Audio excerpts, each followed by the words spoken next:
Hello everyone, আসসালামু আলাইকুম সবাইকে। কেমন আছেন সবাই? আশা করছি সবাই ভালো আছেন, সুস্থ আছেন। আমি আলহামদুলিল্লাহ ভালো আছি।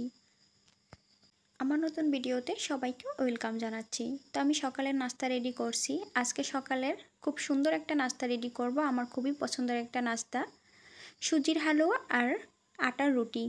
তো এই দিয়ে হবে আজকে সকালের নাস্তাটা। তো আমি সব কিছু রেডি করছি, দুধটা গরম করতে বসায় দিয়ে তারপর আমি সুজিটা বের করে নিলাম। আর এই নাস্তাটা কিন্তু খুবই সহজে তাড়াতাড়ি ঝটপট হয়ে যায়, একদমই ঝামেলামুক্ত নাস্তা। চালের রুটি বা আটার রুটি এগুলো দিয়ে কিন্তু হালুয়া দিয়ে এই সুজির হালুয়াটা দিয়ে খেতে খুবই ভালো লাগে। তো আমার কিন্তু সুজির হালুয়াটা রেডি। এখন আমি আটাটা সিদ্ধ করে নিচ্ছি রুটি বানানোর জন্য।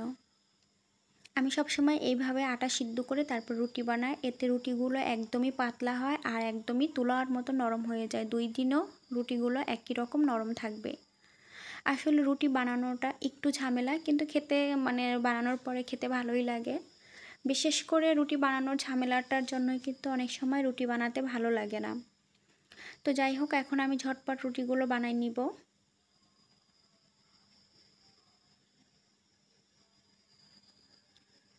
সকালের নাস্তাটা সেরে তারপরে দুপুরে কি রান্নাবান্না করব, কি করব, তো সেগুলো মূলত আপনাদের সাথে শেয়ার করব।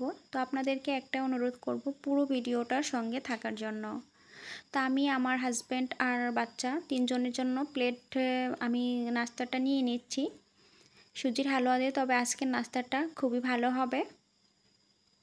অনেক দিন ধরে ভাবছিলাম একটু এই টাইপের নাস্তা বানাবো, তো আজকে হঠাৎ বানিয়েই ফেললাম। তো নাস্তাটা খাওয়া হয়ে গিয়েছে, এখন আমি কিছু প্লেট বাটি এগুলো ধুয়ে পরিষ্কার করে নিব।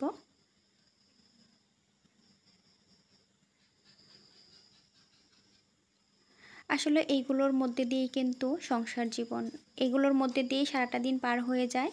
এটা করি, করতে গেলে দেখা যায় যে কখন বিকেল হয়ে যায় নিজেও জানি না। রান্নাবান্না, সংসারের কাজ, ঘর গোছানো এগুলো দিয়েই। তো আমি এখন একটু রান্নাঘরটাকে পরিষ্কার করে নিব। যদিও আগে আমি পরিষ্কার করেছি, তো এখন ফ্রিজ থেকে মাছ বের করে নিলাম। তো এক পলিথিনে কাতলা মাছ ছিল, ওটা বের করে তারপরে ভিজায় রেখে এখন আমি সবজি বাগানে আসলাম। এখান থেকে কিছু পুঁইশাক তুলে নিব। পুঁইশাক দিয়ে আজকে নিরামিষ একটা তরকারি রান্না করব। তো আমার গাছের পুঁইশাকগুলো অনেক সুন্দর হয়েছে, দেখে খুব ভালো লাগছিল। তো আমি কিছু পুঁইশাক তুলে এনে তারপরে এখানে তরকারিটা বসায় দিচ্ছি। কাতল মাছ রান্না করব পটল আর আলু দিয়ে। মশলাটা কষিয়ে তারপরে আমি আলু আর পটলটা দিয়ে দিলাম। এখন ভালো করে কষিয়ে এখন আমি মাছটা দিয়ে দিব। আসলে ঝটপট রান্নাগুলো করছি অনেক দিন পর। আজকে একটু রোদ উঠেছে আর আমি সব কাপড় বাইরে মেলে দিয়েছি, যখন তখন বৃষ্টি চলে আসে।